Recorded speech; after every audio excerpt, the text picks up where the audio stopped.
Today, we're jumping into some pretty fascinating um, philosophical and spiritual texts. We've got excerpts from The Art of Absolute Reality, mainly, and also a companion piece, my books of 200 Letters Limit.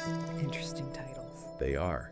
And our mission, for you listening, is to unpack the very unique language, some really bold claims in these sources. We want to see what aha moments we can find about reality, consciousness, maybe even the universe itself. It sounds ambitious. These ideas can get very abstract. Oh, definitely. We'll be navigating some complex stuff. Okay. But the aim is to distill it down to clear, memorable takeaways for you. Okay, let's do it. Where do we start? Right at the beginning, I think.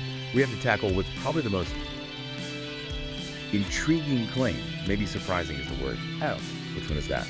It says, and I'm quoting here, "The algorithm to eternal life is also the algorithm to Google search engine, is also the cure to violence, being..."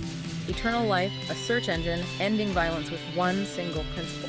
It's fascinating. And that principle seems to be this 1 + 1, 1, which, mathematically doesn't work in our usual sense. Exactly. It's challenging our basic math to point towards something else. A state of absolute oneness, maybe.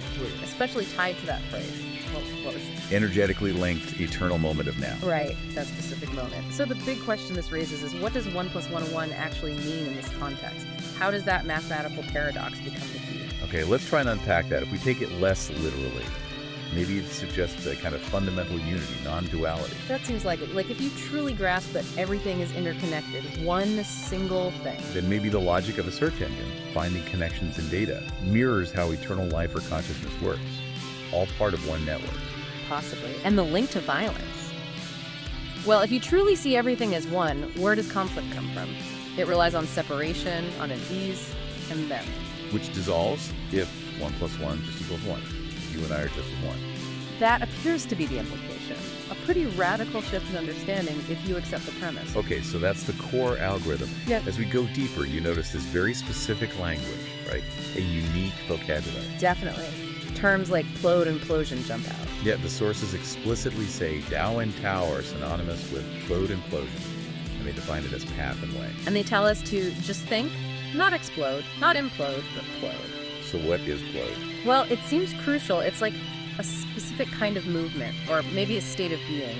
It's presented as this inherent progression and unfolding, but gentle, not violent like an explosion, and not collapsing inward like an implosion. That, like the natural path or way of things. That's how it seems to be used. Like in that phrase, the eternal flux plodes the spice of the isness of all life's journeys.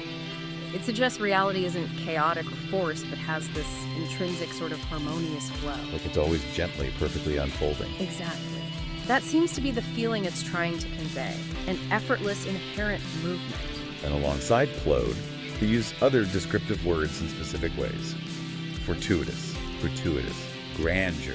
Right, and again, not just dictionary definitions. Fortuitous seems to imply this unfolding isn't just random chance, but somehow lucky or perfectly aligned. Divinely fortunate, perhaps. And gratuitous. That seems to mean this flow, this reality is freely given and received, unconditional, like a gift. Which leads to grandeur, this magnificent beauty inherent in it all. So existence itself is presented as this benevolent, beautiful, effortless process that just plodes. It paints a very specific picture, doesn't it? A very positive, flowing reality. It does. And all this seems grounded in that phrase we keep coming back to. The energetically linked eternal moment of now? Yes. That feels like the absolute foundation. It pops up again and again. So how does that concept anchor everything else? This is where it gets really interesting, I think. It really is presented as the core. The singular, dynamic heart of all existence. Not just a moment in time, but maybe time itself. But boundless, always present. Always now. Exactly. The text says it's powerfully extending infinitely from the center of the universe. And that it's within this moment that one ascertains its infinite oneness experience with Prime Creator. So it's not just a point in time, it's the experience of oneness itself. And even the very fabric to the substance of one's innermost self. It's fundamental. It also mentions the one mind extending its light from the center of the universe into this eternal moment of now. Which suggests reality isn't linear, past, present, future. But rather, it's all happening in this single, ever-present, unified, and incredibly expansive state. The now contains everything. Wow. And it goes further. Creation is the apex of the energetically linked eternal moment of now. It's the source of everything, the state of perfect isness, as the text puts it. Isness, like pure being. Yeah, exactly. Pure, unadulterated being. It's not becoming something, it just is right now in this eternal moment. That sounds incredibly peaceful. Blissful, even. It does, but the sources don't ignore our everyday experience, which often feels very different, right? Definitely. They talk about a dualistical plane of existence, a thought system of fear and separation.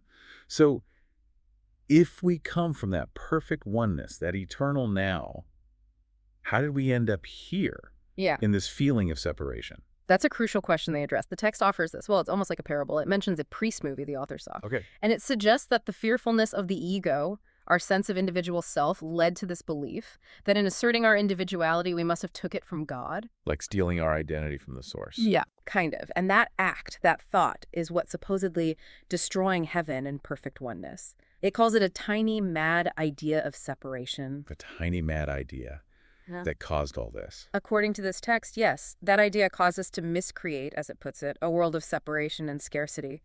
We projected ourselves out of that one mind of perfect love and into physical bodies, into a world that looks fragmented. And that's why we feel exiled. From happiness, joy, wealth, Yeah. because we bought into that tiny mad idea. That's the narrative presented. Our current state is like a self-imposed dream, a consequence of believing in separation. A powerful idea, isn't it? It really is. So the implication for us, for you listening, is that this feeling of being separate, all the fear and lack that comes with it, it's not ultimately real. It's an illusion we created. That seems to be the core message, and therefore the path back, the way to unlimited happiness, joy, bliss. Is to reconnect, to tune back into that energetically linked eternal moment of now. Exactly, to realize it's still there, underneath the dream of separation, full of infinite characteristics of love and that potent spice of bliss. It's about waking up. Waking up. So building on that, the sources describe transcending this separation, reaching what they call absolute reality, the kingdom of heaven. What does that transformation look like? How do we actually wake up? The ultimate goal is described pretty clearly. It's the perfection of total abstraction from the thought system of fear and separation. Getting completely free of that fearful thinking. Yes. Freeing yourself from it to realize the ultimate reality of infinite oneness, and that state is the absolute reality of the kingdom of heaven and the earth vibration, as the oneness vibration of the bliss of eternal life. So heaven isn't a place, it's this state of oneness, this vibration. That's how it's framed, and achieving it involves that unique word again, consistent ploddingness. Plodding, that gentle unfolding. Right. Consistent ploddingness within the unified stream of consciousness. It also talks about practical steps like the opening of all 7 energy centers and the universal chakra. So there's an energetic component too, leading towards A unified plane of consciousness, a state where the separation dissolves. which the text claims is already our true nature. Whether we perceive it or not, it's supposedly always there in that eternal moment. So the core takeaway seems to be, our true self is already whole, already one right now. Which leads to a really interesting question for you listening at home. If this eternal moment of now really is the source of all isness, all love, all reality, how might intentionally focusing on this moment, right here, right now, actually reshape your perception, your sense of time, your feeling of connection? How might it change how you see yourself and the world? It's a practical thing to ponder from these abstract ideas. Definitely something to think about. We really hope this deep dive has given you a powerful new lens, maybe some intriguing ideas to explore further. Yeah, lots to mull over. Absolutely. Oh, Until next time, keep exploring, keep questioning. and keep diving deep.